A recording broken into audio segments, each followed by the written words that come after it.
So today I am here with Rosie and Jim. We are staying at their Airbnb in Tennessee in the Smoky Mountains, and this is the coolest place ever. This is exactly the kind of thing I would love to do. I'm going to tell people about you guys because I think your story is so cool. People are always asking us, how can I work at home? How can I stay home with my kids? And we always say, well, think outside the box. You guys have really thunk outside the box, and I think it's so cool. So tell me a little bit about what you have here and why you decided to do it.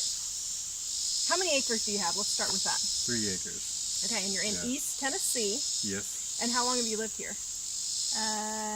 Almost 4 years. Right. 4 years. And is it just you two? Or do you have kids? Oh, we have Just kids. one kid. One child. Okay.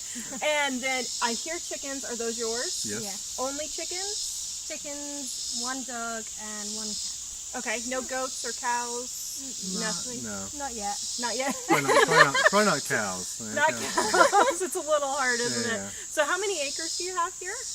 3. 3, like 2.75. Oh, so it's not huge. No, it's small. It just feels like that because we left all the trees up. Yeah. Whereas everyone else cuts down all the trees. So Right. Yeah, you really did a nice job setting this up because really you feel like you're in the middle of nowhere. Ellie and I were talking last night. I was like, it is pitch black. Yeah. I mean, it is pitch black. You can't see it all. It was pretty cool. So, okay. So what you guys have done is you have taken some tiny homes and made them into your income off of Airbnb. Is that correct? Yeah. Pretty much? Well, I mean, I wouldn't classify them as tiny homes. They are tiny, and they are Dwellings. residential Tiny dwellings. Tiny dwellings. Tiny dwellings, okay. Right. So I'm gonna have you guys show me all your different tiny dwellings, and then the bathroom and that. But I was kind of wondering, why did you decide to do this? Well, my aunt has been doing it in the UK since the year 2000, and even before that she had a regular bed and breakfast, and then she bought some shepherd's wagons and gypsy caravans, and she's been doing it for a long time. Oh, So she was inspiring and also, good to talk to if I... So you kind of learned from her. Oh, that's good. I think those gypsy wagons are so Yeah, cute. I love them. I love those. So my next question would be, how did you come about to do this? I mean, did you have a reason, or did you just want to live in the middle of nowhere, or? Both. We kind of wanted to get away from like a city. We couldn't really decide if we wanted to go to a bigger city where there's culture and all that, or did we want to move to the country and make our own. And so when we saw this land, it was a perfect opportunity to kind of build things for people to come and visit us and maybe meet them along the way and gain some connection that way, and use our own art to create what we And wanted. inspire people. Yeah, So has it turned out like you thought so far? more so, yeah. Really? Right, yeah. It's like the things we get from people, the reactions they get. Like people that stayed in the cabin last night, they wrote us 2 pages full of stuff and Like a spiritual awakening Yeah. that they had, and that Oh, wow. it just brought back their relationship and things like that we don't expect that we're actually harboring and helping, and we didn't intentionally do that for people, but that's what's happening, so it's kind of Cool. great. And so this is your full-time Yeah. income. Oh, yeah. got a nap. Yeah, So when we started, Jim Yeah. was working as a river guide, and I was a stay-at-home mom. right. So we started this, and I was stay-at-home mum and bed and breakfast, doing the bed and breakfast for these, 2 places. We had the camper and the teepee. And it was too much work for me to have a 2-year-old and to be doing all this. So I asked him to stay home to help with Kestrel, our 4-year-old boy, and to build a cabin so that we could make more money. Oh, good thinking. So we ended up, Okay, so how many hours does it take to maintain 3 tiny dwellings for Airbnb? A week or a day? How many hours do you think you guys put in on your business doing this? I do about 4 or 5. It takes me 4 or 5 hours to do 3 makeup 3 places. A day? Okay. But then there's also getting up early to make the bread. Did you make homemade bread? We had homemade bread and eggs and butter and milk all waiting for us this morning. So you make your homemade bread homemade every morning. Every morning, yeah. And then, but then there's also other things, tending the garden and all those other things people the little micro things that you don't really think that are attributing to our business, but they are. They They're do. Yeah. small Yeah. things. Yeah. It's Yeah. all the little things that add up. Right. Yeah. It really is. How many hours do you think you spend? Probably around the same amount. Just maintenance and general kind of, making new teepee poles or doing just little stuff that kind of helps out. The dwellings. So you spend about 40 hours a week between the two of you, though. Yeah, between the two. of For us. all of this to make your full-time income to live off of. Right. Okay. So that gives us other time to do things that we actually enjoy, spend times with our kids, fiddle. And you guys are Pedals, making and you guys are making that choice to live more simply so that you can have a less stressful life.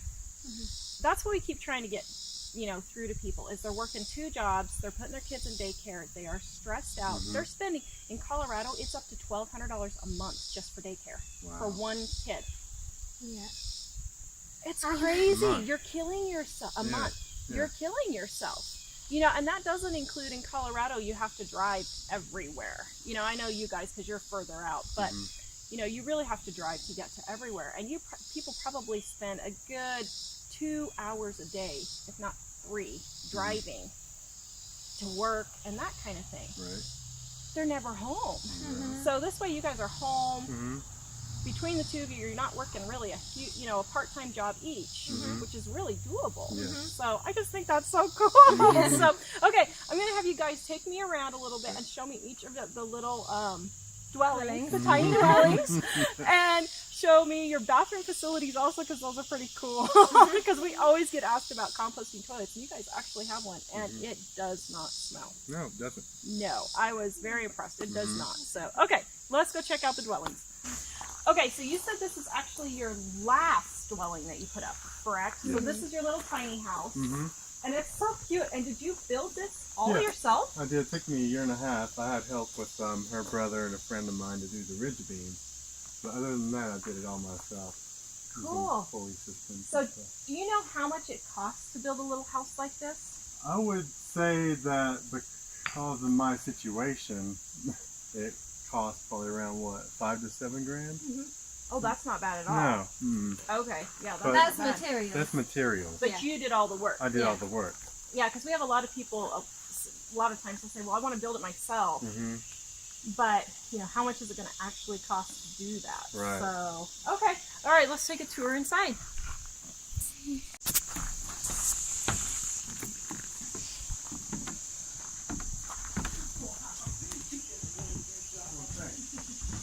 So how do you get up there? You pull that down. It's an Oh, it's an attic attic. ladder. Okay, can I put it down? Oh, wow. Oh, nifty. So then it's out of the way during the day. Yeah. So, yeah, that's use of the space. Oh, okay. So then you've got a little table Mm-hmm. and a little, that's an old wood stove. It's a 1977. Oh, 77, is that it? Yeah, Wow. I got it kind of brand new. Norwegian one. That is cool. That's a nice size because you could cook on it. Yeah. You Wow. store your wood underneath there. It's really nice. Okay, and then over here you have a bed. Yeah, a little Couch bed. Slash couch. So, Kind of both. so 3 people can. Okay. Yeah.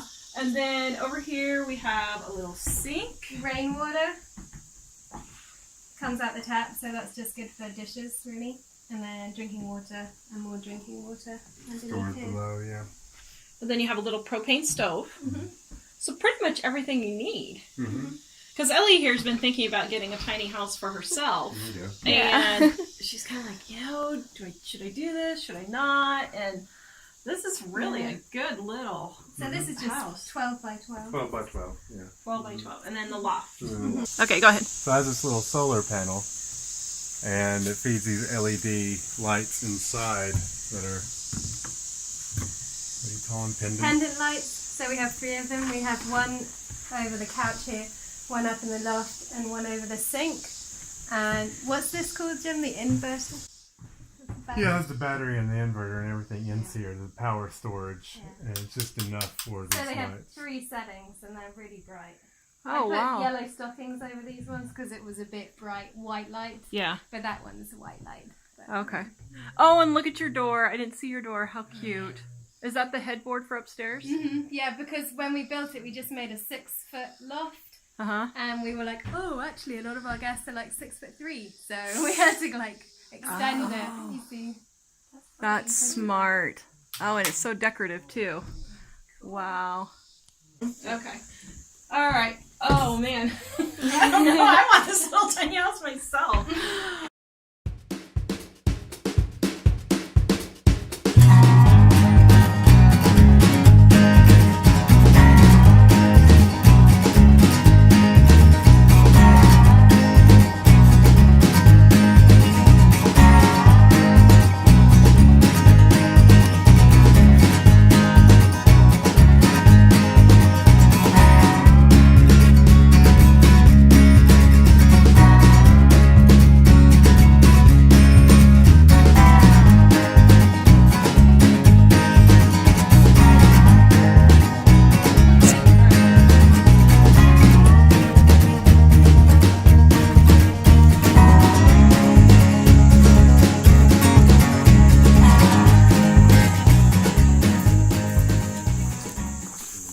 This tiny house has its own little bathroom, and it's a composting toilet, and we're going to get into that a little bit more when we go see the other one. It's pretty cool, actually, but it's just a little shed, kind of, and I love your stained glass.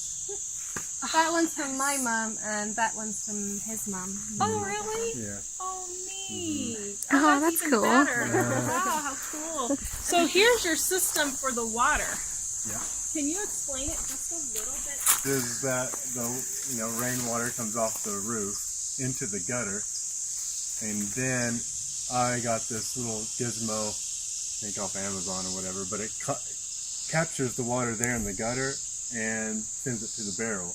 And the barrel is higher than the faucet. So when the water can be below, the water line can be below, and it shoots it up to the faucet. Oh. But the barrel itself has to be really high. higher than the faucet, where the water comes out for the pressure to work. I had to figure that out. Yeah. That's pretty smart, actually. But not all the water from the roof is going into that, because that would overflow. So it's just taking the overflow, right? And the overflow actually goes down into here, which goes into like a little gutter system underground. Oh, okay. Because with this roof, sloped roof, you get so much water. Like, Yeah. Oh. So you guys have a lot of rain here. yeah. We Obviously. do, yeah. So it's very easy to Yeah. collect water. See, in Colorado, we don't. And so rain is, we hardly have rain at all. But you have snow. You could do Yeah. the same thing with snow. That's true. Oh. Yeah, I didn't think about that. Yeah, you could have like places where the snow collects and melts and Yeah, goes into it. that's a good idea, because we get a snow and then it all melts, and then we get another snow and then it all melts. Yeah. So we don't get a lot of rain. So. And then, even cisterns could work if you had a pump system too. It could just Yeah. all go on the ground and collect it there and then pump it up to water. Oh, that's a good supply. idea. Yeah, that's a really good idea. They used to do that a lot in the old days, have a lot of systems. Yeah. And they couldn't have wells. Yeah. Okay, let's go check out the camper. So it even has a little balcony up there, so you can climb out the window if you want and sit on the balcony. Oh, that's so cute. Oh man, you guys would be staying here. All right. Yep, you guys do. Okay, so now we're going to have them explain their shower system. And you guys call this your hillbilly bathtub, don't you? Hillbilly hot tub. Hillbilly hot tub. Yeah. Hillbilly hot tub. That's pretty cute. So explain to us your setup here. I love it. What you do is you fill this full of water, of course, and then you light a fire underneath. And it takes about an hour and a half, 2 hours to actually heat up the amount of water that's in here. And then, boom, you have a bath, hot bath. And you sit on that raft so you don't burn your butt. All right, yeah, that's important. You sit on this. That's what I was wondering. This Yeah. goes inside like that. You sit on it because It gets really it's pretty hot. hot at the bottom. Yeah. Okay. So then your shower, show us how do you get the water in the bathtub? Oh, yeah, over here is the, Oops, hold on one second. I know. Sorry. All right, you're good. Over here is the water line from our well. And a quick connect hose. And you pull the water up here and then you feed the water in. the tube. But this also feeds the heater for the shower. So that's how this works. You pull this up, and then you go back over to the shower or the bath.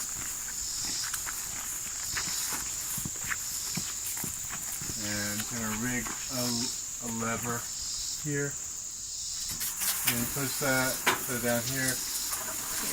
And propane goes into the heater, heats up the coil, and you have a hot shower.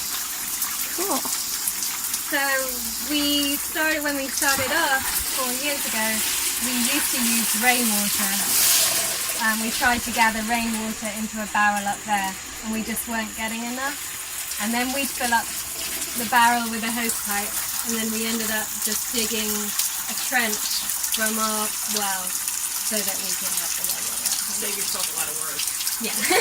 Yeah, my great-grandmother, they used to go 2 miles to go get water in big barrels in southeastern Colorado when they were homesteading out there. I always think, how much work did they have to do just to get water? We do not appreciate how convenient we have water nowadays. I use so much water, like I do 3 washes a day. Yeah. So much water. Yeah, that think makes about sense. Yeah. That's pretty. And then the bath. But we got that hot shower because we were actually having to do too many hillbilly hot tubs. Yeah. Yeah. And I'm reserving mine for tonight. Yeah. Okay. Yeah, that's fine. What time? We'll be back about. We'll probably be back about 8. Probably 8.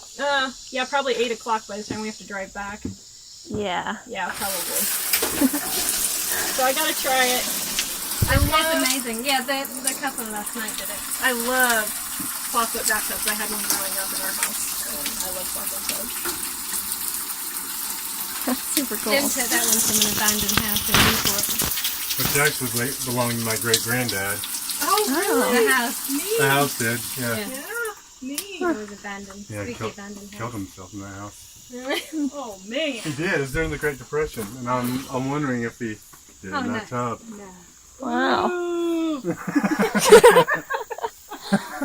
No, nobody's gonna come here. It's not anyone a bath tonight.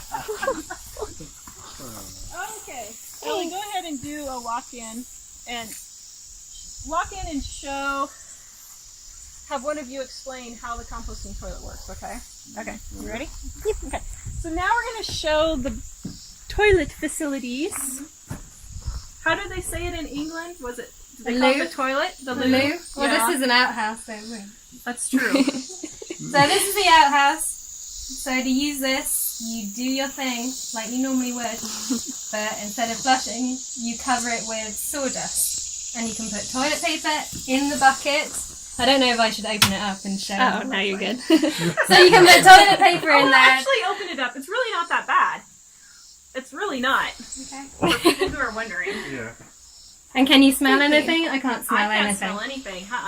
So we get all our sawdust from arts and crafts school in Gatlinburg called Aaron. Oh. We go there to their wood shop when we get big bags of it. So it's all nice smelling cedar wood and things like that. So that's all you do. So you sawdust over the top of whatever you do. Nice. And then you've got rainwater in here, which you can brush your teeth with. But I wouldn't drink a huge amount of it. Sweet. And then are the windows, I know she had another stained glass window. Can you show that stained Oh glass? yeah, that one's from my mum too. So in England, stained glass is not popular because there's so many of them. They're really cheap. So that was like $10 or something. Wow. Whereas How over did you get here, it back? Just Put it in wrapped a it. backpack. Oh, wow. And it's like lead, so it kind of it's bent. lead so bent. So is the door knocker anything special? Oh, a friend of mine gave me that for my birthday one year. That's cute. I like that. Yeah. No, I don't think anybody ever used it. Just, No, because of the Yeah. Yeah.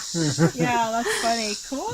So where does the toilet, what do I say? The toilet gifts go?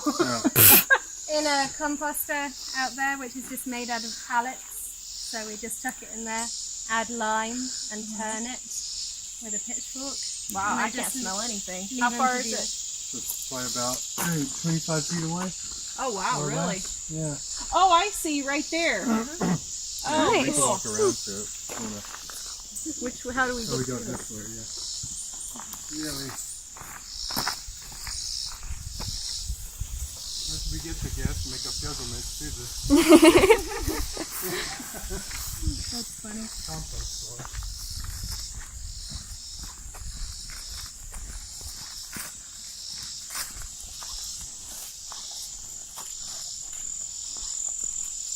Yeah. So you just bring it in here, and then you just add more wood shavings, Well, and then you just turn it. actually just the wood shavings that are in the basket is all we add. Oh, And then we add some lime in here to keep the smell down and help the compost go. And then in the fall, add leaves and things like that, and grass clippings. Cool. Anything to speed it up a bit. Yeah, It does take a while. Yeah, especially because of all the urine.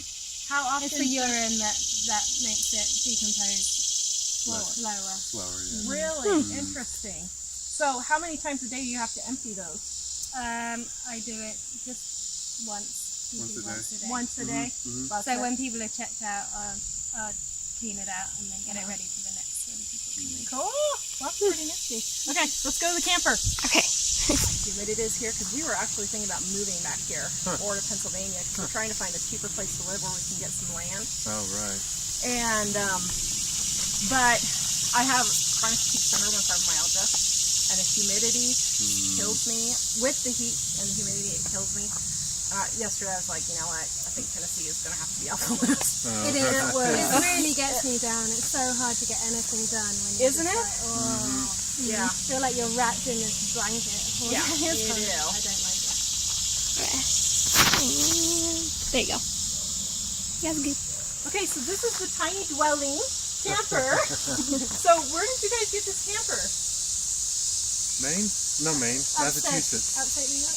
It was on the border of Massachusetts and upstate New We York. used to live in upstate New York, and I found it on Craigslist for Yeah. $200. $200. Well, we had to redo it completely. Yeah. Really? The roof and everything, all the wood had to come out. We redid the floor. It was that silver color. I left the spot. Okay. Yeah. Yeah. Oh, So like the old Airstream color Yeah. that it used to be. Okay. So did you redo all the cabinets and everything too? Yeah. Took out some cabinets. Took out the cabinets and I made that shelf up top. Little sliding door. And, yeah. Put Well, in we the stove. put it in the stove. Yeah. Rebuilt the bed. Rebuilt the bed. We did the couch, the cushions for them. That's right. Okay. So is this an old circus camper? We made it look like that. You made it Yeah, look it looks like that, yeah. Hey, you did a good job. I'm Yeah. like, this looks just like an old circus camper. Oh, good. Good Yeah. job. So you painted the is it Bonanza, I think, on the back? Yeah. You did all that. We call it Bonanza Jelly Bean. Uh-huh. We used to take it around and sell art out of it and vintage clothes and Yeah, stuff. First Fridays and festivals. Before Kester's and Malone. Yeah. I was gonna say before kids. Oh, yeah, 4 kids, yeah. Because we have 5 kids, and then you just feel like all of a sudden, whoosh, I can't do anything anymore. You know, ours are finally old enough that we can go and do stuff now. Yeah. So. That's good. And they're helpful. Yeah, there you go. I know. Teamwork, isn't it? Wow. Were you homeschooled? Yes, for like 1 or 2 years. She just For did 1 year. just 1 She year. graduated 2 years early, though. Yeah. Yeah. We meet a lot of homeschool kids down Yeah. here, and they're all like really mature like me, and just like, you know, respectful, Yeah. and smart. Yeah. So while we're here and I'm thinking about it, have you had any problems running Airbnb? Like, have you had people that are just rowdy or that have just trashed things? Or are you worried about that? Have you had any problems like that? We were worried about it before we did it, and we haven't had a problem really at all. And how long have you been doing this? 4 years. 4 years. Really? Wow. 4 years and you haven't been doing it, or you haven't had any problems really at all. You know, just a little bit of messiness and stuff. Uh-huh. Whatever, nothing big though. Yeah. Cool. And how many nights a week do you rent? I mean, do you do this like every single night? Or do you guys take vacation and leave and No, not? no. What are you listening to? Oh, there was a truck pulling up the driveway, and I was trying to figure out if they were needed something or they were just turning around. Sorry. That's okay. So do you rent it out every single night then? Pretty much, especially through the summertime. Yeah. Yeah. So when's your big busy season? July, October, November. That would be the busiest month. Okay. Pretty much probably every night. Do you do any in the winter then? Or do you take we off for the keep, winter? We keep it open so that you can still get guests. Yeah, we do get Yeah, we do. We always have people here at Christmas and Thanksgiving, holidays. holidays. They want to get away from their family, or they're trying to. Yeah. There you go. That's pretty good. So there is a lot of people that come up here then. That in the winter. So is it not cold here? I mean, in the mountains of Colorado, it's cold. Right. So is it not cold in the Smokies? It is, but it's not debilitating or whatever. Right. You can handle it. And Yeah. it's pretty, like you get snow, you know, like 7 inches, and you get to appreciate it and have fun in it, and then it's gone, and you can still drive to the store. Oh, good. Oh, Yeah, that's that's the way Colorado is. Yeah, we get a snow and it's there for a day, and then it's pretty much gone. So yeah, okay, cool. So let's see. The last one is the teepee, right? Okay, let's go check out the teepee. I haven't cleaned it up yet. All right, so this is your third tiny dwelling, and how did you think of doing a teepee, and where did you get a teepee?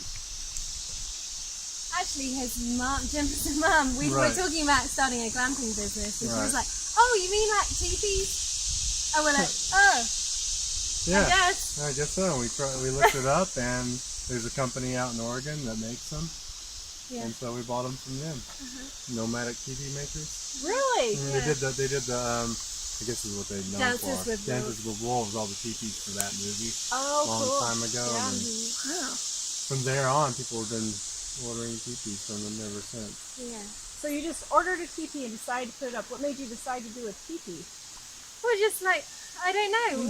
We were thinking about doing these shepherd's wagons, but they would have taken a lot more time to build from scratch, and we really wanted to start making money from the land as quickly as So this possible. took us about a month to actually get done. So we ordered the canvas from them, and then we cut down all the trees in our yard for the poles, peeled the bark off them, and then stained them, and then I painted the canvas. So we could get it just up and start renting it out. So how?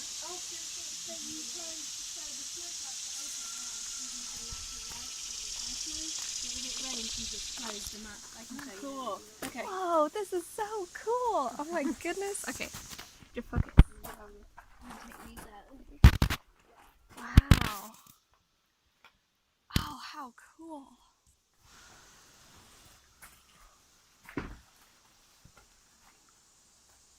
Oh my goodness.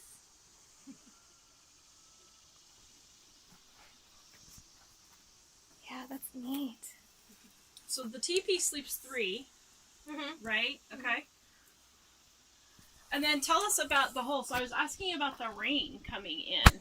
So when we first put it up, we did have some problems with rain. So the teepee poles used to go all the way kind of 6 feet above where you can see the top there, and it was beautiful because they were all spindly and they just go up.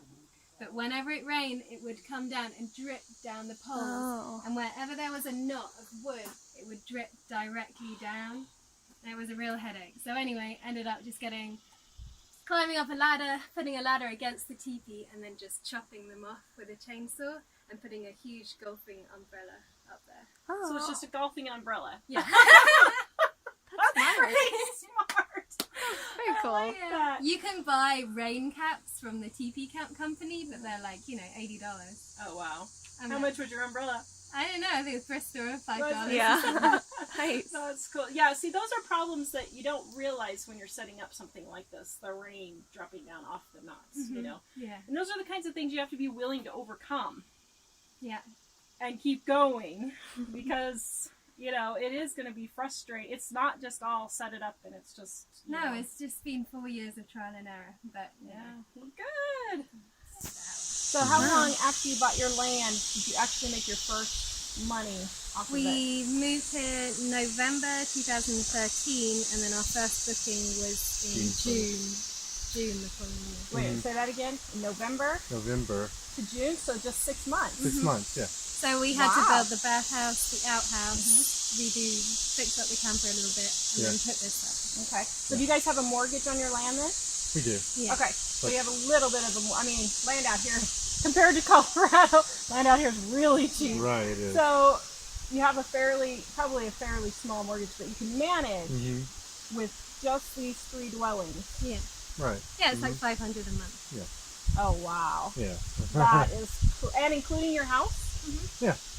That is cool. So what do you do? So you're on well water, and then I assume it's septic tank. Yep. Yes. Okay. Do you use rainwater for yourself at the house? No. Your house? No, just maybe the water for the chickens or whatever. Okay. So your main water for washing and that kind of thing is just the well. Yeah. Yeah. So would you recommend doing this? Would you recommend other people trying this, or are you kind of like, we're crazy and we're stuck? But No, I mean, if you can make money on your own and be happy-ish,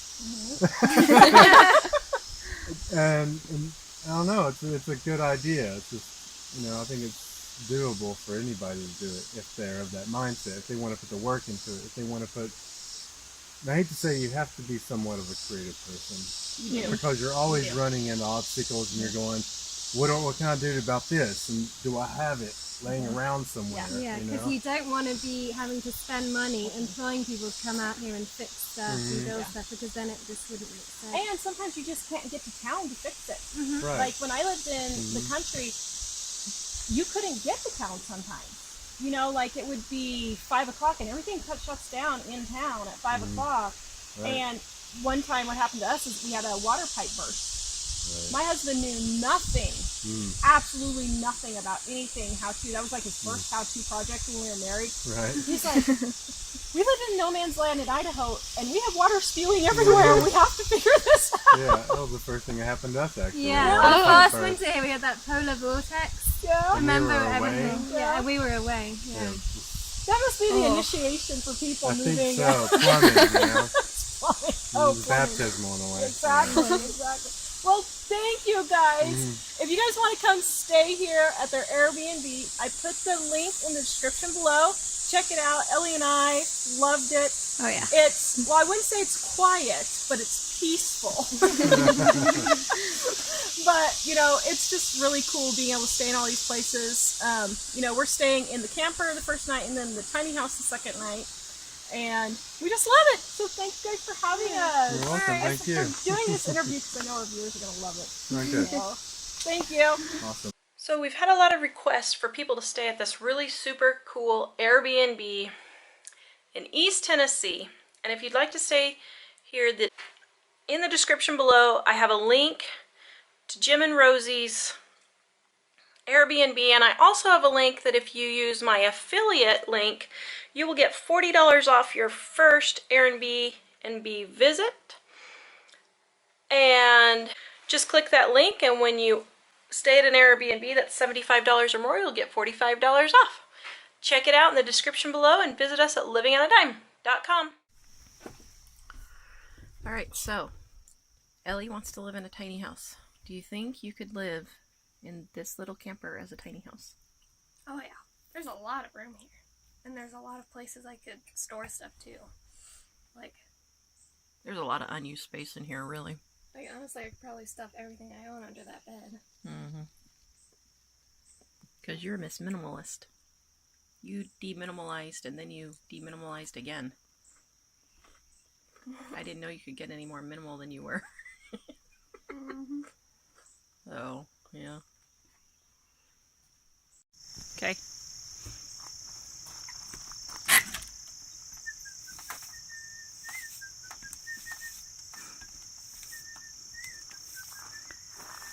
Ellie's sweeping up her tiny home with her tiny broom. Very nice and tidy. It's easy to clean, huh? Is that better than chores at home? By a long shot, huh?